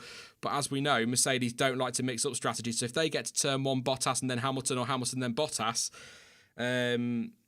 without a Verstappen in there, it's going to be mediums, and then I assume to either the hards, probably the hards to the end of the race. So fully expecting a one-stopper tomorrow, not expecting any mixture of compounds. What we need as fans who want to see a really great race up front is we need Verstappen to get one of those Mercedes off the line and just spice things up a little bit. But to be honest, it looks like Mercedes have got the pace to keep everyone behind them. Like I say, half a second quicker than Verstappen in qualifying. It should be closer. It should be closer in the race. But I think this is going to come down to strategy. But behind that top 3, well, Gasly 1:14.5, Ricciardo 1:14.5, Albon 1:14.5, Leclerc 1:14.6, Kvyat 1:14.6, and then you've got the 2 McLarens on a 14.8 and a 14.9. There's nothing between them on one lap pace. The race pace was pretty close again this morning in practice. So once again, if the top three just disappear, what I can see happening is Bottas and Hamilton disappear, Verstappen gets in that awkward no man's land, and then we're just watching Gasly and Ricciardo and co scrapping for what will be best of the rest. And I think that's what we're going to see. And I have to say, I don't care, I've said it a million times, who wins the World Championship, it's how we get there. It is obvious Hamilton's going to be Drivers' Champion, it's obvious that Mercedes is going to win a Constructors' Championship, but that battle in behind has been so exciting this year, and it's saved some races, so I'm very much looking forward to tomorrow. So even if it gets a little bit, in air quotes, boring, a little bit dull at the front, then just remember behind it could still be absolutely epic. It is so close, and that battle for third in the Constructors, there's nothing in that either. And I know that's not an exciting battle for a lot of people, but for teams like AlphaTauri or McLaren or Racing Point, that's potentially a lot of money up for grabs. So it's a tasty little battle to look forward to. So I'm still looking forward to that. Still looking forward to the race full stop. It's just great to see cars at Imola again for the millionth time in this stream. But I think it's going to be an interesting race up front, a chaotic and brilliant race in behind. But I suppose it could go one of two ways. It could be this snooze fest that everybody's predicting, or it could, as I said earlier, go the same way as Mugello. It could actually be that we're all going, oh, it's going to be terrible. Why have we gone back to Imola? It's going to be awful. And then we've had our third red flag of the day and we can't quite understand who's anywhere. It could be one of those. But it's an interesting point on red flags and safety cars. It's a very narrow track. Barriers fairly close to the wall. There's gravel traps, so it's going to take time to recover cars if they spin out. Yeah, we could see a few safety cars tomorrow. Could be. Ian just in chat. I don't know why this is happening, but for some reason that never happened to me during the last couple of years when I was on YouTube, but this is a strange thing that never seems to happen. I don't know. Apparently it happens to you on other streams. That is weird. I'll Google that later, Ian. That is odd, but no, not any issues with you. It just keeps hiding your comments. But yeah, hopefully we can get that sorted, and hopefully we get a great race as well tomorrow. It's going to be good. What do you reckon for predictions then? Do you think it's going to be a Hamilton, Bottas, Hamilton disappearing, and then Verstappen maybe third, unless we get some chaos? Or do you think we will see quite a lot of excitement and more overtaking than perhaps I'm predicting? It's just the one DRS zone. It's a sweeping straight. The cars are moving all over the place and trying to defend. It's not really a great place for overtaking that first chicane anyway. So, I mean, you never know. You never know. That's the thing with Formula 1. It's why we keep coming back for those crazy races like Mugello and the possibility we might get a Monza, as well as the fact we just love watching these cars around racetracks, of course. But it keeps so many people coming back as the excitement of not knowing what could happen, even if you think you know what probably will happen. Thomas Clark says Russell for the win. PSC says Hamilton, Verstappen, Gasly, Bottas, mechanical DNF. That'd be just his luck, wouldn't it, this season? He seems to have had quite a bit of bad luck, does poor old Bottas, but I think that's second drivers at teams tend to. He is a second driver. Mercedes can give it the old free to race. I believe they are free to race, but they know he's not on Hamilton's level. They're not daft. He's the perfect teammate for Lewis Hamilton, and it'll probably be Mercedes 1-2 tomorrow, and it'll probably be as it is. I'll be honest, it's what I'm expecting. In fact, if I'm doing a prediction, boring prediction if you like, I don't like saying boring because it's not. They've earned that Mercedes. They are where they are because they've done the better job. But I'd probably say Bottas, Hamilton, Verstappen tomorrow because I'm not expecting much overtaking. I can't predict behind. I'm going to go Leclerc fourth tomorrow. Yeah, I said Leclerc fourth. Leclerc in fourth place is going to be my wild card pick for tomorrow. It doesn't sound crazy, but we've seen, he can wring the neck of that car, get strategy right. They might end up in fourth place. So I think you're probably looking at your top three as it is now. Maybe Hamilton will beat Bottas and the other way around, but we'll go Bottas, Hamilton, Verstappen, and Leclerc will be the big surprise. Wild card for tomorrow. If I'm being honest, which I generally am, I don't tend to lie to you. I hate them all. I hate all the drivers. I'd quite like Albon to be fourth tomorrow. If I'm picking what I'd like to happen, it's Albon fourth, and a comfortable fourth as well. No problems, not a million miles away from Max, so at least he gets a really good result under his belt heading to Turkey, because I believe, it depends who you listen to, Helmut Marko saying he's got till after Turkey to prove himself, and Christian Horner saying he's got till December, so we'll see. But I'd like to see Albon fourth, but I think it will be Leclerc. So there you go. What are you guys saying? Alex K says Gasly driver of the season. Can definitely see Ocon causing some problems as Imola doesn't provide a lot of room for overtaking, which usually means a crash with his driving style, says Harris. Because they say about Perez, of course. Finn, yes, it is over, mate. Bottas on pole, Hamilton second, Verstappen in third. Gasly's the story of the day, though. P4, great lap. Hope he has race pace, says Emil. Completely agree. Gasly, P4, P4, P4, please. He deserves it, says Florian. Lots of P4s there. I hope we don't mean 12. Yes. Lewis or Louis says, I'm calling 4 DNFs. What do you reckon for DNFs then? Ben Roberts has asked that one. I reckon we'll have quite a few by modern day F1 standards. So I think you might not be far off, actually, to be fair, there with 4. But I'll go 5. I'll go a bit more. You know, any advance on 5? I feel like we're up to something gambling. Any advance on 5? I see your 5. Yeah. About right. I don't see us having... I don't think it will be like Mugello, but... Yeah. 6 DNFs, but only 2 are wrecks. Interesting. Emails for some reason. Don't need those just yet. Lewis, Max and Bottas will DNF, says the F1 News Squad. Is that more out of hope than expectation, do you think? It depends. I mean, if they're all on the mediums, aren't they? But if they get off the line well, and it's Gasly on softs, they might. I tell you what, Verstappen might find himself swamped actually into turn 1 by the likes of Gasly and Ricciardo if he has a bit of a sluggish start. He needs to get off the line well because they're on the mediums. They're on the softs and the front 3 are on the mediums. So that could be interesting. Saw what happened in Portimao, didn't we? With cold tyres, but I don't think it's supposed to be that cold at Imola tomorrow. I think it was highs of 19 degrees, so... Celsius, I should say. 19 Celsius, not Fahrenheit. Carnage, Perez wins it, says Flying Tiger. Lewis, Bottas, Max take each other out the first corner, says Charles. Ben says, I thought Albon only had this weekend to prove himself. Like I say, Ben, it depends who you listen to. There seems to be a mixed messages coming from Red Bull. I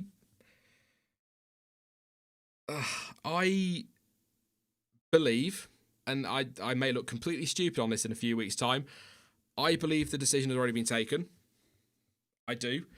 I think this Albon needs to prove himself narrative is... I think they want him to improve, but I think they suspect he won't. And I think the decision's already been taken. And the fact that Williams, a week after refusing to really confirm anything, the fact they've come out and said Russell is staying where he is, that says to me that either one of the Haas seats is not as secure as we think it is, or as nailed on as we think it is, or Perez is going to be in a Red Bull next year. And I think that... I suppose I'll throw this to you guys. Do you think if Red Bull decide they're not going to carry on with Albon for next year and they go with a Perez or a Hulkenberg, do you think Albon then goes to AlphaTauri alongside Pierre Gasly and see if he can kind of pick up again from there and turn things around like Pierre has, or do you think that's it for him in Formula One? My worry for Albon is that he was dropped by Red Bull. Then when they had no options, they went and got him again, didn't they? He was going to race for Nissan in Formula E. They went and got him again, and he just always felt a little bit like Fiat as a bit of a stopgap. So maybe back to AlphaTauri, give Tsunoda another year in Formula 2, because I don't think Tsunoda's going to win the championship over there, so we can have another year in Formula 2. Lewis is back to Alpha. CPB1 says, yes, Tsunoda gets another year in F2. Albon to Alpha. Marco is mean, says Carb, so no, sadly. Tsunoda gets a seat over Alex. M2 podcast says Albon will stay in Red Bull. He needs to pick it up, doesn't he? He really does. I hope he does. I mean, it'd be fantastic if he finishes 4th tomorrow.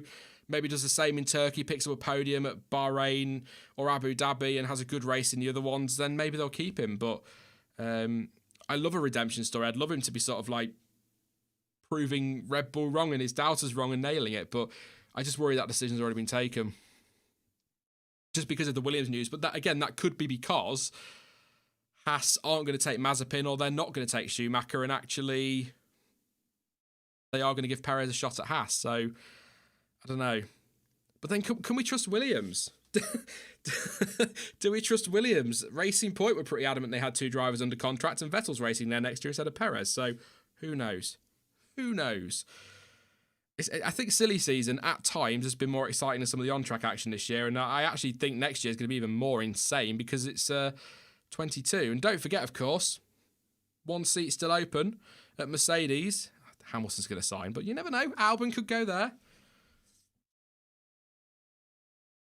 I muted the mic whilst I laughed there. Sorry.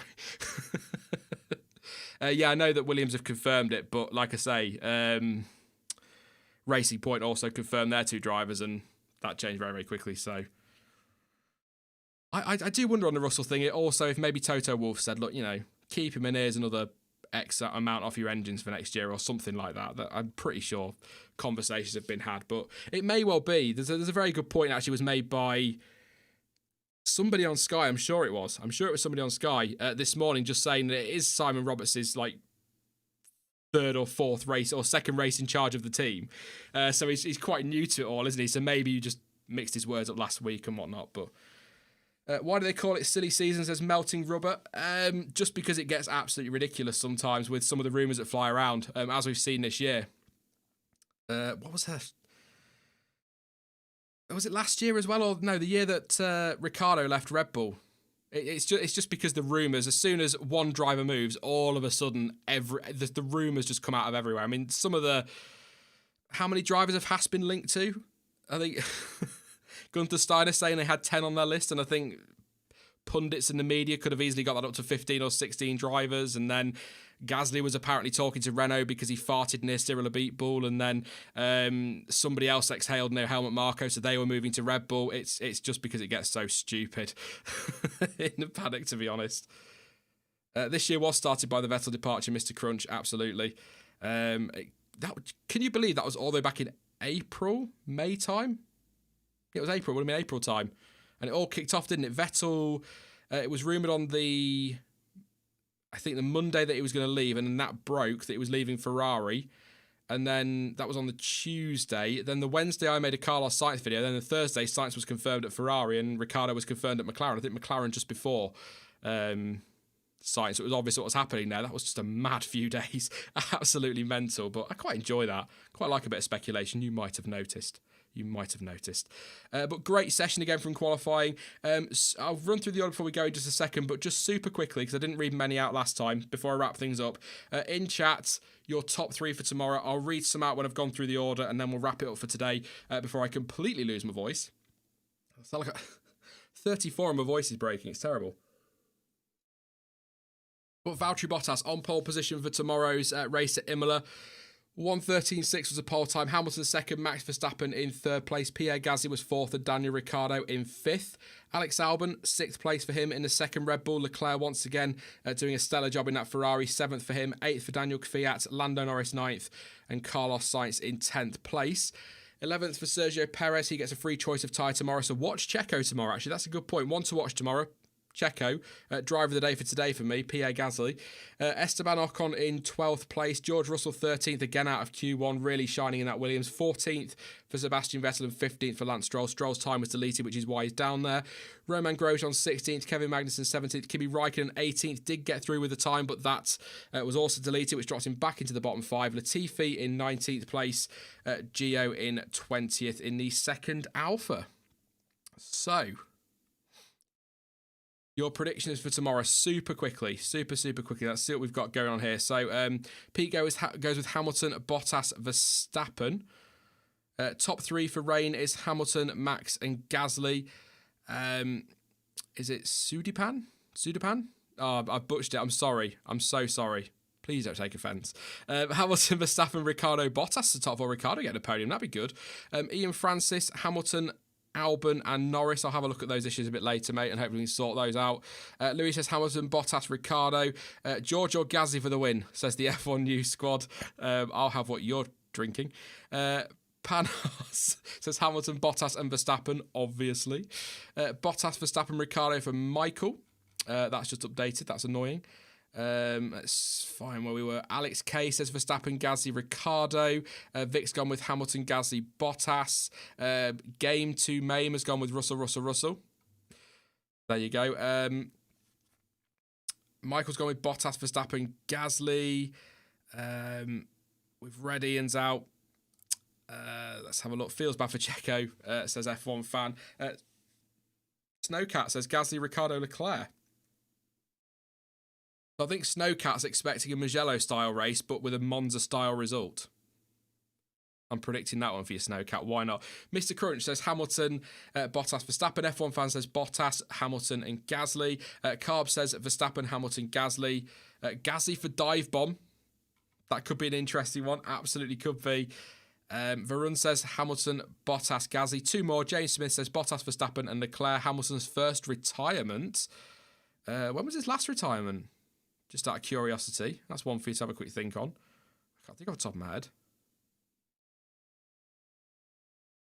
He hasn't other than this year, has he? No. And I think I said two. I'll do one more. Who can we pick super quickly? Safe Plum 3626 at Hamilton, Bottas, and Verstappen. There you go. Austria 20. Was it Austria 2018? I don't believe you. You're probably right. Wow.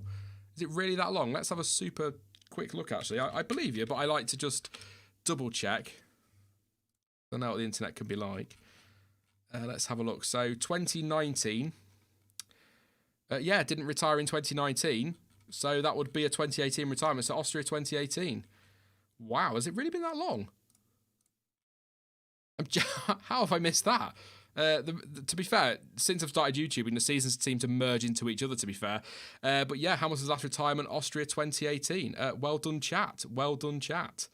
But we're going to wrap it up there. Thank you so much for sticking with me for that little bit of waffle at the end. Good to talk to you all.